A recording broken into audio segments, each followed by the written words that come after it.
गोपाल गोपाल गोपाल। हम्म।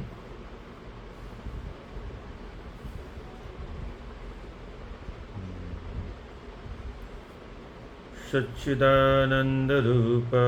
विश्वोत्पत्त्यादिहेतवे तापत्रयविनाशाय श्रीकृष्णाय वयं नुमः। श्रीकृष्णाय वयं नुमः। सज्जनों, बहुत दिन से व्यासपीठ की मर्यादा का जो हनन हो रहा है, उस पर तमाम वीडियो चले आ रहे हैं। भागवत पीठ पर सिनेमा के विविध गाने, अश्लील गाने, अश्लील हरकतें और उनको तथाकथित कथा कहने का अधिकारी माना जाता है। कदाचित भागवत का अध्ययन किया हो, भागवत की श्लोकों की व्याख्या करने की सामर्थ्य हो, तो शायद हम मान भी लें, चलो कथा करने का अधिकारी। एक और नया विवाद चला रहा है। महर्षि वेदव्यास और महर्षि वाल्मीकि को महर्षि नहीं मानते हैं लोग, वो निम्न वर्ण का मानते हैं। अब वो निम्न वर्ण का किस आधार पर मानते हैं? शास्त्रों का जिन्होंने अध्ययन नहीं किया, वो महर्षि वाल्मीकि को निम्न वर्ण का मानते हैं। कदाचित आपने महर्षि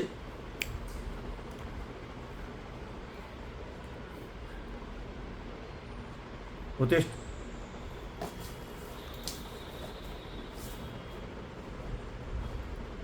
वाल्मीकि रामायण का ध्यान से अध्ययन किया होता तो समस्या आती ही नहीं, ये प्रश्न ही नहीं उठता कि महर्षि वाल्मीकि कौन थे। जिस समय महर्षि वाल्मीकि जी ने सीता जी के दोनों पुत्रों को 24,000 श्लोक लिखने के बाद रामायण की कथा कहने के लिए अयोध्या की गलियों में भेजा, और राम जी ने जब पूरी कथा श्रवण की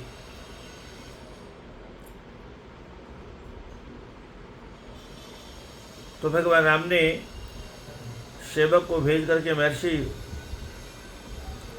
जब पता चला कि सीता जी के पुत्र हैं और महर्षि वाल्मीकि यहाँ आए हुए हैं, तो उनसे ये निवेदन करने के लिए भेजा कि सीता को आप भरी सभा में एक बार और प्रमाण देने के लिए भेजें, क्योंकि वो जो अग्नि परीक्षा हुई थी वो तो जंगल में हुई थी। बंदर भालुओं ने तो उसका दर्शन किया था, पर अयोध्या वासियों ने उस परीक्षा का दर्शन नहीं किया। एतावता अयोध्या वासियों के मन में शंका स्वाभाविक है, और वो शंका का निदान तभी संभव है जब अयोध्या वासियों के बीच में सीता जी एक बार पुनः परीक्षा दें। विषय बहुत लंबा है, मुझे सब पूरा लंबा विषय नहीं कहना है। महर्षि वाल्मीकि ने सीता जी को संकेत किया, सीता जी तैयार हो गई और सीता जी को लेकर के भगवान राम के पास पहुंचते हैं। और सबसे पहले जो संकेत किया वहां पर,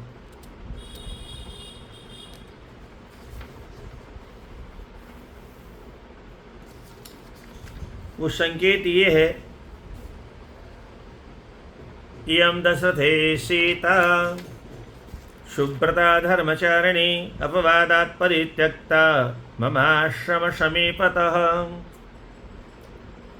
महर्षि वाल्मीकि कहते हैं अपना परिचय देते हुए, बाद में मैं उसको सुनाऊंगा, अभी थोड़ा भूमिका।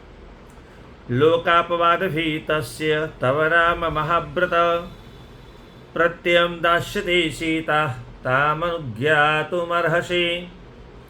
आपने लोक के अपवाद से सीता का त्याग कर दिया, आप आज्ञा करिए, सीता जी आपको एक बार फिर परीक्षा करके दिखाएगी। इमौ तु जानकी पुत्रौ भौ च यमजातकौ श्रुतोत्तरैव दुर्धर्षो सत्यमेतद्ब्रवीमि ते। कुछ लोग कहते हैं एक ही पुत्र हुआ था सीता जी के, और महर्षि ने आके देखा तो एक पुत्र नहीं था तो कुश का बना दिया, इसलिए उसका नाम कुश पड़ गया। ऐसा कुछ नहीं है। यमो तो जानकी पुत्रो उभौ शह यमजातको, दोनों ही जुड़वा पुत्र हुए थे। उन दोनों जुड़वा पुत्रों के बारे में श्रुतो तव एव, ये दोनों पुत्र आपके हैं। दुर्धर्ष हो, जिनको युद्ध में विजय प्राप्त करना जिन पर असंभव है। सत्यमेतद् ब्रवीमि ते, मैं आपको ये बात सत्य कहता हूँ। भगवान राम ने कहा आप सत्य कहते हो, इसमें प्रमाण क्या है? तो महर्षि वाल्मीकि कहते मेरा कुल, मेरा खानदान, मेरी परंपरा, मेरा तप, मेरी साधना, मेरी आराधना, ये इसमें प्रमाण है। अपना परिचय देते हुए ये वाल्मीकि रामायण का 96वां अध्याय है उत्तरकांड का, 96 अध्याय। और 96 अध्याय के श्लोक नंबर 19 में परिचय देते हुए कहते हैं प्रचेतसोऽहं दशमः पुत्रो राघवनंदन न स्मराम्यनृतं वाक्यमिमो तु तव पुत्रौ। अहम प्रचेतसः, हे राघवनंदन, अहम प्रचेतसः 10वां पुत्रः, मैं प्रचेता का 10वां पुत्र हूँ। प्रचेता बोले तो महर्षि कश्यप के पुत्र वरुण का नाम ही प्रचेता है। मैं वरुण का पुत्र हूँ।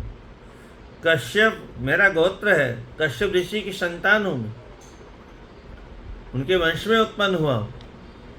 जो लोग ये कहते हैं कि वाल्मीकि जी डाकू थे, ये थे, बाद में वो द्वापर के अंत में जो वाल्मीकि हुए उनकी चर्चा है, पर यहाँ डाकू इत्यादि कोई भी परिचय नहीं दिया गया है।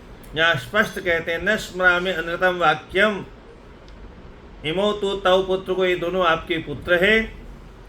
मैं सत्य कहता हूँ क्योंकि अनृतम वाक्यम न स्मरामि, मैंने जन्म से लेकर के अद्यावधि कभी असत्य भाषण किया हो ये मुझे स्मरण नहीं है।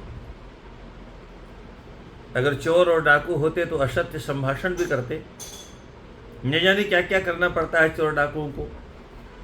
अगर वो इतने ही आचरणवान, शीलवान, गुणवान होते तो ऐसा निम्न स्तर का काम ही क्यों करते? तो उनके यहाँ तो सब जायज़ है। पर महर्षि कहते हैं मुझे स्मरण नहीं है अपने जीवन में कभी असत्य भाषण किया हो। फिर आगे कहते हैं बहुवर्ष सहस्त्राणि, ध्यान से सुनिए, बहुवर्ष सहस्त्राणि तपश्चर्या मया कृता नोपासनीयां फलं तस्य दुष्टेम यदि मैथिली।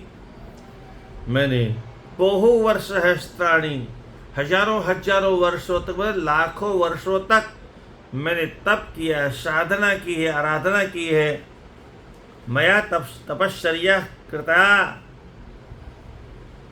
अगर मैंने असत्य भाषण किया हो, अगर मैं असत्य बोल रहा हूँ तो नोपासनीयम फलम तस्या, यदि मैथिली दुष्टा, यदि ये सीता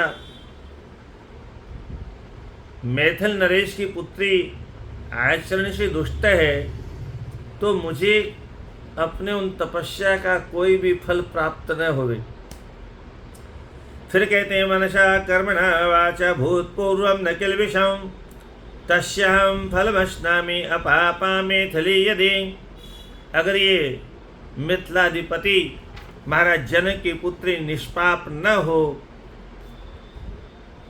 मैं प्रतिज्ञा करके कहता हूँ मनसा कर्मणा वाचा, मन से भी कभी मैंने पाप किया है नहीं किया है, कर्म से भी नहीं किया, वाणी से भी नहीं किया है।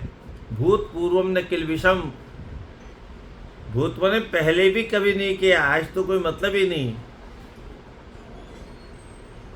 अगर ये मैंने जो इतना पुण्य किया है मनसा वाचा कर्मणा, कोई अशुभ काम नहीं किया हो, अगर किया हो तो मुझे अपने पुण्य का कोई फल न मिले। अहम पंचसु भूतेषु मनःषष्ठेषु राघव विचिन्त्य सीता शुद्धेति जग्राह वन निर्जरे।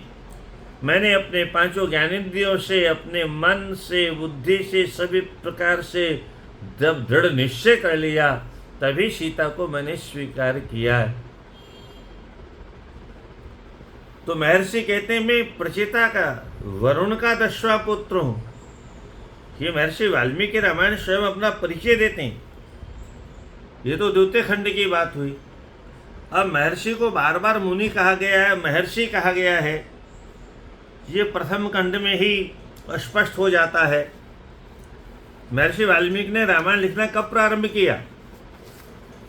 जब महर्षि ने वाल्मीकि रामायण लिखना प्रारंभ किया उस समय इनको ऋषि शब्द से संबोधित किया गया। कौन कहता है ऋषि नहीं थे? कौन कहता है निम्न कुल में पैदा हुए थे?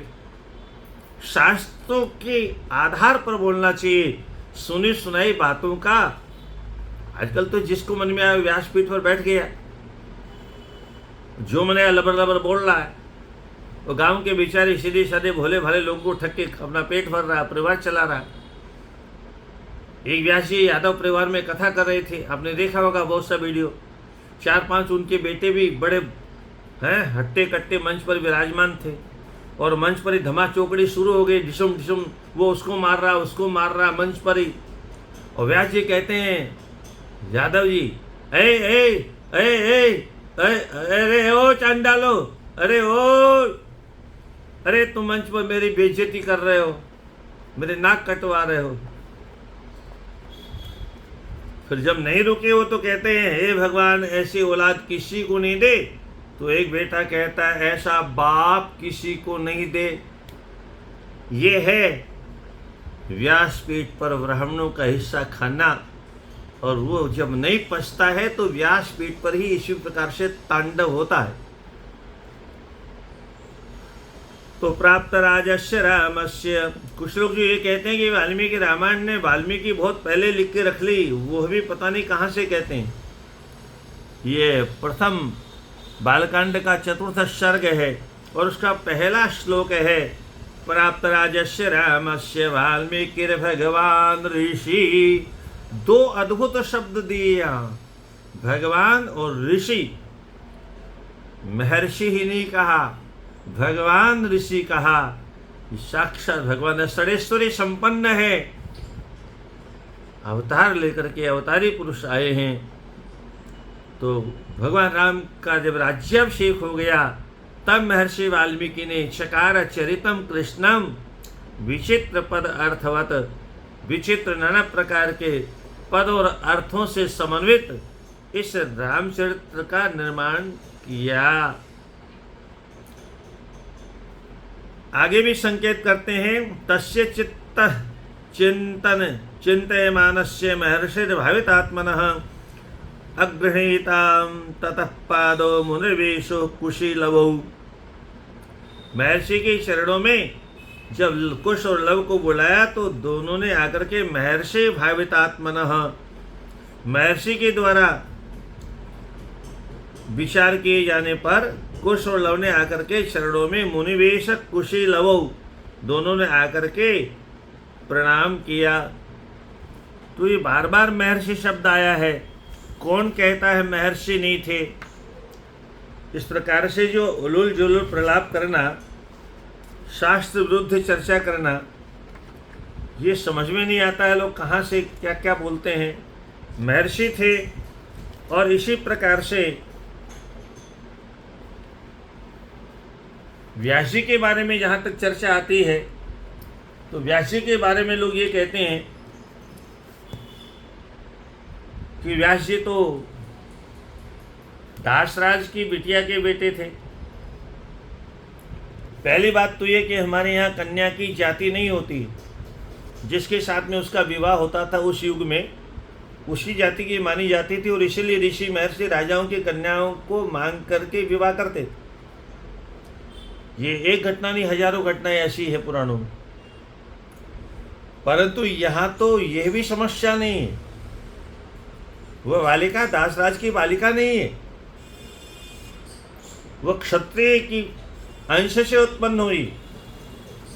केवल वो मछली के गर्भ से उत्पन्न होने के कारण दासराज ने उसका पालन पोषण किया, और चूंकि दासराज का काम था नाव चलाना, तो बिटिया से भी नाव चलवाते थे।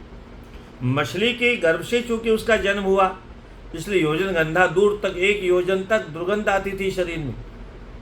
परंतु मूल अंश किसका था? उपरीचर नाम के महाराज, जिन्होंने तपस्या करके विमान प्राप्त किया और विमान से आकाश में विचरण करते थे। अचानक उनको अपनी पत्नी की याद आती है कि आज मेरी पत्नी ऋतुमती है और उसका गर्भाधान करना चाहिए, और उसी समय अप्सरा को देख करके उनका तेज स्खलित हो जाता है, और दोनों में रख करके वो अपना तेज बाज पक्षी को देते हैं, जाओ मेरी पत्नी तक दे आओ। ऐसा युग था, पक्षी भी राजा महाराजाओं के, महापुरुषों के आदेश का पालन करते। वो पक्षी दोना लेके जा रहा, दूसरे पक्षियों ने सोचा कोई माल खाने का लेके जा रहा है, बस झपट पड़े, और वो लपट झपट में वो दोना नीचे गिर गया, नदी में गिरा, और वहाँ देवयोग से अप्सरा बनी हुई मछली ने उसको पी लिया। अब चूंकि ऋषियों का तेज तो अमोघ होता है, कोई भी पिएगा वो गर्भावस्था में पहुंच जाएगा। वो गर्भवती हो गई, और उसको जब काटा पीटा गया धीमर के द्वारा, उसमें से वह बालिका प्रकट हुई, वही मत्स्यगंधा के नाम से प्रचलित हुई। तो यहाँ बालिका भी उत्तम कुल की है। और महर्षि जिस कोख से जन्म लेते हैं, कौन नहीं जानता महर्षि पाराशर को। कलयुग में तो पाराशर स्मृति के द्वारा ही सभी विधि विधान का पालन किया जाता है, सभी प्रकार के संस्कारों का समायोजन किया जाता है। तो महर्षि पाराशर वशिष्ठ जी के कुल में उत्पन्न हुए। अब ध्यान से सुनिएगा, भगवान नारायण, नारायण के पुत्र ब्रह्मा जी, ब्रह्मा जी के पुत्र वशिष्ठ, और महर्षि वशिष्ठ के पुत्र शक्ति, और शक्ति के पुत्र पाराशर, और पाराशर के पुत्र महर्षि व्यास।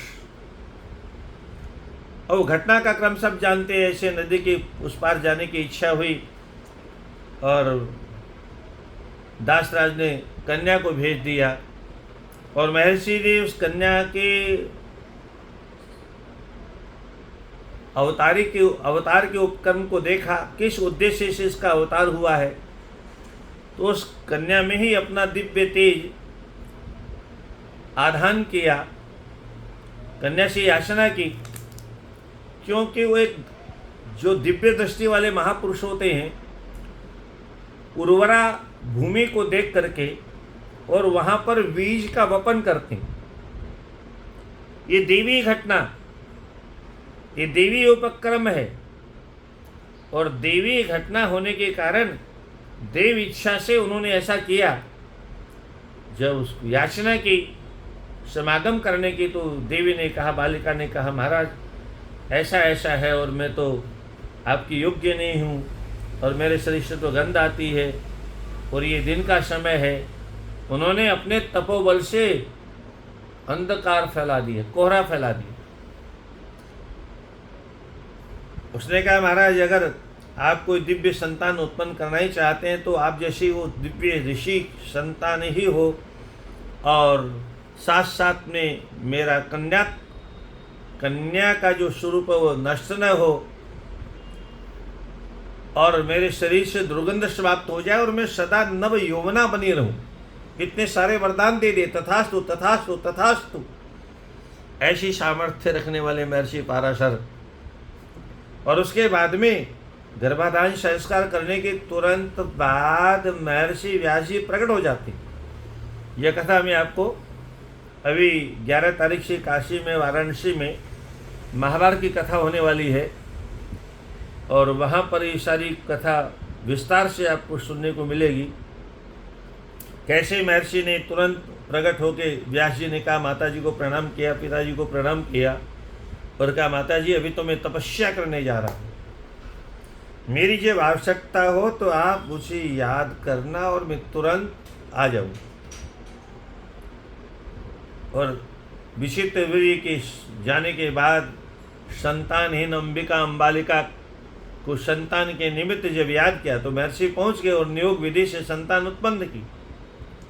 तो ऐसे ही महर्षि जो और भागवत में जब 24 अवतारों की चर्चा करते हैं ब्रह्मा जी अपने पुत्र नारद जी से, तो वहाँ 17वें नंबर पर व्यास जी भगवान के अवतार के रूप में प्रकट होते हैं।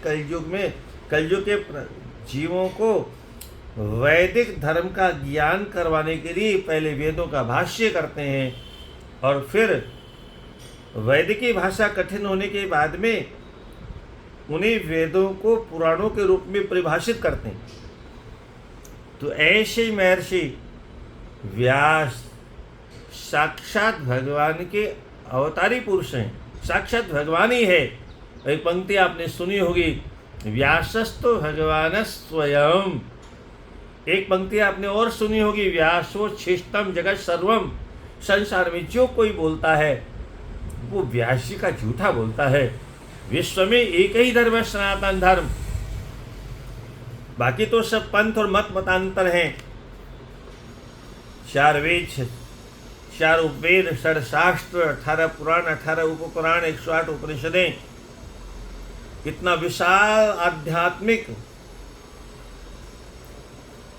भंडार हमारे पास उपलब्ध है महर्षियों की कृपा से, भगवान की कृपा से। इसलिए जो भी कुछ बोलता है, या तो गीता से झूठा बोलता है, तो महाभारत का झूठा बोलता है। अपने पास में किसी ने कुछ नहीं बोला, किसी की सामर्थ्य नहीं व्यास जी के ऊपर चिंतन करने की, क्योंकि व्यास जी भगवान है और भगवान के पास में असीमित शक्ति। जीव के पास समय भी सीमित है, आयु भी सीमित है, शक्ति भी सीमित है, बुद्धि भी सीमित है, सब कुछ सीमित है। एक सीमित व्यक्ति असीमित परमात्मा के विषय में पूरा का पूरा वर्णन करने में समर्थ हो ही नहीं सकता। इसलिए व्यास जी साक्षात भगवान के अंशावतार हैं और इन्होंने महाभारत लिखते समय, महाभारत में संकेत करते हैं, महाभारत का प्रथम खंड है और उसमें प्रथम अध्याय में संकेत करते हैं, जिसमें 24,000 श्लोकों की एक संहिता पहले महाभारत की लिखी व्यास जी ने। ततोप्यर्धशतं भूय संक्षेपम कृतवान ऋषि, ये ऋषि शब्द आया है। अनुक्रमणिकाध्यायं प्रधानतं सर्वपर्वणाम् इदं द्वैपायनं पूर्वं पुत्रम अध्यापयच्छुकम्। और ये 24,000 श्लोकों की महाभारत संहिता का निर्माण करके अपने पुत्र सुखदेव जी को ही पढ़ा है, क्योंकि उससे योग्य कोई दिखाई नहीं दिया। और अब ये कोई सामान्य काम नहीं है। आपको तो 1 लाख श्लोकों की महाभारत का ज्ञान होगा अधिकतर लोगों को। और ध्यान से सुनिए, व्यास जी ने 1 लाख श्लोकों वाली महाभारत नहीं लिखी, 60 लाख श्लोकों वाली महाभारत का लेखन किया। कितने लाख? 60 लाख श्लोक। ये क्या मनुष्य की सामर्थ्य है? या किसी निम्न कुल में उत्पन्न होने वाले की सामर्थ्य है? जंगल में जन्म हुआ और जंगल में तपस्या करने चले गए, किसी गुरुकुल में अध्ययन किया हो ऐसा कहीं लेख मिलता नहीं है। हाँ, इतना जरूर है कि महर्षि वाल्मीकि को जब नारद जी से राम जी के विषय में प्रश्न किया और राम जी के 16 गुणों के विषय में प्रश्न करने के बाद में 68 गुणों का व्याख्यान जब किया, तो उन्होंने वाल्मीकि रामायण को विस्तार पूर्वक लिखा। और व्यास जी ने भी नारद जी से ही प्रश्न किया, मुझे शांति कैसे मिलेगी। और तब चतुश्लोकी भागवत देकर के व्यास जी को नारद जी ही गए थे। तो नारद जी दोनों के गुरु हैं। महर्षि वाल्मीकि गुरु भी नारद हैं और महर्षि व्यास के, अब आप सोचिए कितना लंबा पीरियड चला गया। त्रेता अवतार से लेकर द्वापर अवतार तक नारद जी तो हैं ही है, महर्षि वशिष्ठ जी भी हैं। क्योंकि महर्षि वशिष्ठ त्रेता में सूर्य वंश के पुरोधा थे, पुरोहित थे। और जिस समय सुखदेव जी गंगा के तट पर पहुँचे उस समय भी वशिष्ठ जी वहाँ पर उपस्थित थे। पराशर भी महर्षि वहाँ उपस्थित थे, पराशर के पुत्र व्यास जी भी उपस्थित थे। बहुत सुंदर चर्चा सामने आ गई। इस विषय को देख के मैं कहा करता हूँ, सुखदेव जी परीक्षित जी कहते हैं, भगवान आप सभी ऋषि महर्षि निर्णय करो, 7 दिन के अंदर मुझे मरना है, मेरा कल्याण कैसे होगा। और व्यासपीठ पर बैठने के लिए कोई ऋषि तैयार नहीं हुए। भागवत जी लिखने वाले ध्यान से सुनिए, आज के कथावासियों को इस पर बहुत चिंतन करना चाहिए। 5000 वर्ष पहले व्यास गद्दी की क्या गरिमा थी, क्या महिमा थी, क्या श्रेष्ठता थी, क्या आदर था, क्या सम्मान था। स्वयं भागवत लिखने वाले व्यास जी वहां बैठे थे, जिन्होंने चारों वेदों का, एकमात्र ओंकार से 4 वेदों का निर्माण किया, वो व्यास जी वहां बैठे थे। जिन्होंने ब्रह्मसूत्र जैसे अद्भुत वैदांतिक ग्रंथ की रचना की, वो व्यास जी वहां बैठे थे। भागवत जी का निर्माण करने वाले व्यास जी भी वहीं बैठे थे। और ये साहस पूर्वक नहीं कह सके कि मैं बैठता हूं, मैं भागवत सुनाता हूं और तुम्हारा कल्याण हो जाएगा। भागवत जी लिखने वाले भागवत के व्यास गद्दी पर बैठ करके संभाषण करने की हिम्मत नहीं करते थे 5000 वर्ष पहले। आज जिसने भागवत के ग्रंथ का दर्शन नहीं किया, स्पर्श नहीं किया, श्लोक कैसा होता है कभी वाचन नहीं किया, गुरु कैसा होता है कभी उनके चरणों में जाके बैठे नहीं। क्यों नहीं आप सबको डॉक्टर बना देते हो भाई? क्यों नहीं आप सबको वकील बना देते हो? मैं सरकार से पूछता हूं, सबको मास्टर, सबको प्रोफेसर बना दो, सबको वकील बना दो, सबको डॉक्टर बना दो, सबको कलेक्टर बना दो, सबको बैरिस्टर बना दो। नहीं बना सकते, क्यों? डिग्री चाहिए। क्या धर्म का मंच ही इतना सस्ता और इतना सरल है? क्या चारों वेदों की व्याख्या करना, 18 पुराणों के 18 उप पुराणों की व्याख्या करना ही सरल है?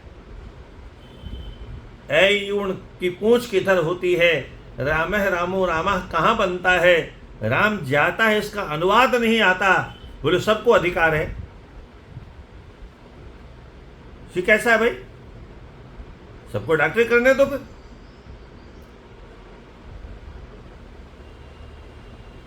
जब वो फलाना क्लिनिक चलता था, डॉक्टर कहाँ गए? बोले पुलिस पकड़ के ले गई। क्यों? बोले झोला छाप डॉक्टर थे, झोला छाप अधिकारी थे, पुलिस पकड़ के ले गई।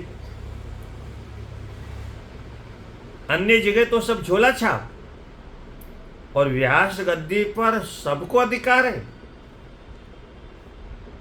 सबसे कठिन काम है सज्जनों, डॉक्टर बनना सरल है, वकील बनना सरल है, जज बनना सरल है। धाराओं को तो याद करना है, एक ही तो ग्रंथ पढ़ना है, एक ही विषय पढ़ना है। और यहां तो नाना पुराण निगमागम सम्मतम यद रामायणे निगदितम क्वचिदन्यतोपि। यहां तो एक ग्रंथ नहीं पढ़ना है, एक ग्रंथ से काम चलने वाला नहीं है। सबसे पहले 12 वर्ष तक व्याकरण पढ़ी, व्याकरण पढ़ने के बाद में तब अधिकार प्राप्त होता है भागवत जी अथवा अन्य किसी ग्रंथ में प्रवेश करने का। आपने शायद कभी लघु कौमुदी का पहला मंगलाचरण सुना हो, नत्वा सरस्वतीं देवीं शुद्धां पुण्यां करोम्यहं पाणिनीय प्रवेशाय। ये प्रवेशाय का मतलब है, आप जैसे स्कूलों में कभी कभी लिखा रहता है ज्ञानार्थम प्रवेशाय, ज्ञान के लिए प्रवेश करो, सेवार्थम प्रस्थान करो। ऐसे ये प्रवेश द्वार है। महर्षि पाणिनि के द्वारा लिखी हुई अष्टाध्यायी इत्यादि ग्रंथों में प्रवेश कब होगा? जब लघुकौमुदी में प्रवेश कर लेगा, दरवाजे में प्रवेश करेगा, तब आगे उसकी गति होगी। जिसने इसमें प्रवेश ही नहीं किया, भीतर इन ग्रंथों के महलों में क्या रखा है, किस कमरे में, किस अध्याय में क्या रखा है, कौन सा हीरा है, कौन सा मोती है, कौन सा माणिक्य है, कैसे पता चलेगा कितना मूल्यवान है? असंभव है। इसलिए पहले व्याकरण शास्त्र पढ़िए, तब जाके प्रकृति प्रत्यय का ज्ञान होगा। किस अर्थ में कौन सा प्रत्यय हुआ है इसका ज्ञान होगा, तब श्लोक का अर्थ निकलेगा, तब शब्द का अर्थ निकलेगा, तब उसकी व्युत्पत्ति बनेगी। अन्यथा तो संभव ही नहीं। केवल गाजा बाजा गा देना इसका नाम भागवत नहीं है। विद्यावताम भागवते परीक्षा, ये मूर्खाणाम भागवते परीक्षा नहीं, विद्यावताम, विद्वानों की परीक्षा यहाँ होती। जब से व्यासपीठ के ऊपर कोई पठन पाठन की पाबंदी नहीं रह गई, तब से आज जो व्यासपीठ की दुर्दशा है उसमें सरकार भी कारण है। और अनधिकृत लोग जो प्रवेश कर गए, उन्होंने व्यापार बना लिया, तो ब्राह्मणों को भी व्यापार करने का मन कर गया। बोले सब कमा रहे, हम क्यों नहीं कमाएं? वो भी भागवत से कमाने लगे। अन्यथा हमारे यहाँ भागवत कमाने खाने का ग्रंथ नहीं है। प्रत्येक अध्याय के पीछे लिखा है पारमहंस्याम संहितायाम, पारमहंस्याम संहितायाम, पारमहंस्याम संहितायाम। ये परमहंसों के, केवल हंसों के नहीं, मुनियों के नहीं, कुटिचकों के नहीं, योगियों के नहीं, तपस्वियों के नहीं, त्यागियों के नहीं, ये सबसे ऊपर उठे हुए जो हंस ही नहीं, परमहंस कोटि के जो महापुरुष हैं उनके लिए ये ग्रंथ हैं। सुखदेव जी जैसे महापुरुष वो परमहंस थे। स्त्री पुंविधाम न तो सुतस्य विविक्त दृष्टे, जिनको ये पता नहीं स्त्री किसे कहते हैं, पुरुष किसे कहते हैं, ऐसे परमहंसों के ग्रंथ हैं ये। सामान्य कामी, क्रोधी, लोभी, ईर्ष्या, द्वेष, मद और मात्सर्य, विषय वासनाओं में जीने वाले नाली के कीड़ों के लिए ग्रंथ नहीं। इसलिए लिखा है अनेक धर्म विभ्रांता श्रेण पाखंड वादिनः, पाखंडी के लिए, स्त्रियों के गुलामों के लिए नहीं है। सुख शास्त्र कथोच्चारे त्याज्यास्ते पंडिता, पाखंड करने वाला हो, स्त्री का गुलाम हो, पंडित भी हो, तो ऐसे लोगों का त्याग कर देना चाहिए। सामान्य लोगों की बात छोड़िए। धर्मशास्त्र किसे पढ़ना है किसे नहीं पढ़ना है, धर्मशास्त्र उसका आदेश देगा। आदेश कोई व्यक्ति नहीं दे सकता।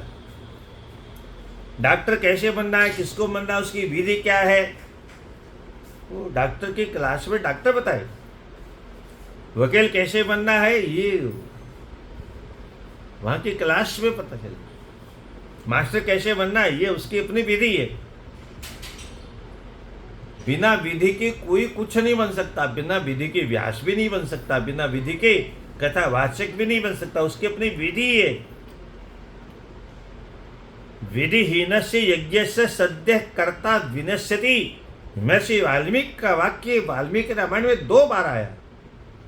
विधिहीन से यज्ञ से, कथा भी एक यज्ञ है, और इस यज्ञ को बिना विधि के कोई करता है तो सद्य कर्ता विनश्यति, उस यज्ञ को करने वाला यजमान ही नष्ट हो जाता है।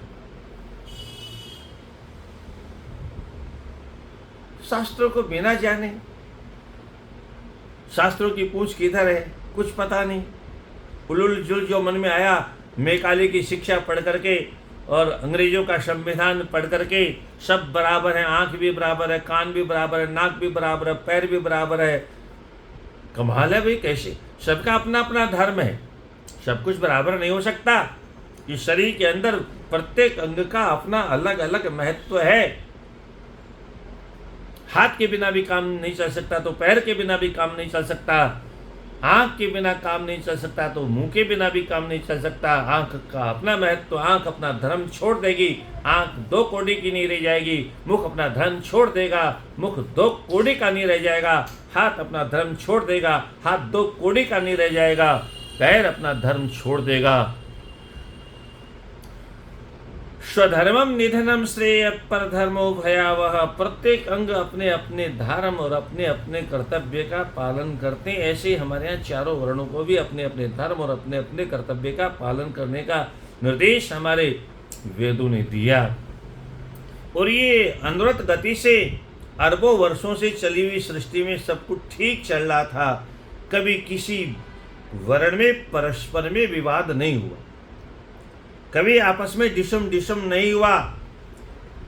1,28,49,49,125 वर्षों से चली आ रही सृष्टि में अभी ये 1,000-1,500 वर्ष पहले विदेशी लोग जब आए, उन्होंने हमारे समाज को आपस में फोड़ना प्रारंभ किया। चर्चिल का सिद्धांत तो आपने सुना होगा, फूट डालो शासन करो, और तब से आपस में जातिवाद लड़ाया गया। हमारे यहाँ तो जातियाँ नहीं थी, केवल 4 वर्ण थे। ये 4,000 जातियाँ कहाँ से किसने पैदा की भाई? और आज भी खोज रहे हैं, आज भी खोज रहे हैं। मंच पर भाषण देते हैं खड़े होकर, हम जाति नहीं मानते। वो लोग संसद में कहते हैं जाति जनगणना हम करा के रहेंगे, और दुनिया की जाति पूछने वालों से अगर संसद में जाति पूछने जाए तो तुमने जाति कैसे पूछी? गजब है भाई। चित्त भी पट, चित्त भी मेरी और पट भी मेरी, ये दोनों कैसे होगा भाई? तो कितने श्लोक बनाए? 60 चकारान्याम संहिताम, 60 लाख श्लोकों की संहिता का निर्माण किया। उसमें 63 च देवलोके प्रतिष्ठितम, 30 लाख देवताओं के हिस्से में आए, पितरों के हिस्से में 15 लाख आए, और गंधर्वों के हिस्से में 14 लाख आए। 1 लाख जो बच गया वो हम आप जैसे जीवों का कल्याण करने के लिए। पर हमारा दुर्भाग्य है, इन ग्रंथों को हम पढ़ते नहीं। हाँ, फेसबुक पर चाहे जितना फेंकना हो सब फेंकना प्रारंभ कर दे। इसका नाम फेसबुक नहीं होना चाहिए, इसका नाम होना चाहिए फेंक बुक। जिसको काला अक्षर नहीं आता शास्त्र का, वो सबसे पहले फेंकता है। एक और बीमारी है मित्र। घर में भाई से मित्रता नहीं है, घर में पत्नी से मित्रता नहीं है, और फेसबुक पर 5,000, 10,000, लाख, 10 लाख, करोड़, 10 करोड़, अरे बाबा रे बाबा, पता नहीं कितने हैं, क्या बोलते हैं, सब्सक्राइब क्या बोलते हैं। घर वाले हमारे अपने नहीं, उनसे हमारा प्रेम नहीं, उनसे हमारे मुकदमे चल रहे हैं, उनसे हमारा तलाक हो गया है। फेसबुक पर चाहे जितने मित्र बन जाते हैं, ये नकली मित्रों से काम चलने वाला नहीं सज्जनों। इतने श्लोकों का निर्माण किया तो संक्षेपम कृतवान ऋषि, यहां भी ऋषि शब्द दिया महर्षि व्यास जी के लिए। जहां वे ऋषियों की मतलब जहां देखो वहीं ऋषि शब्द आया है, इसलिए ये कहना कि ये ऋषि नहीं थे, ये सब आले दर्जे की मूर्खता है। अंशावतारम छात्र देवानाम परिकीर्तितम, भगवान के अंशावतार से इनका अवतार हुआ। अन्येषां चैव सुराणाम ऋषिर्देव द्वैपायनस्य च, ऋषि द्वैपायनस्य च। ये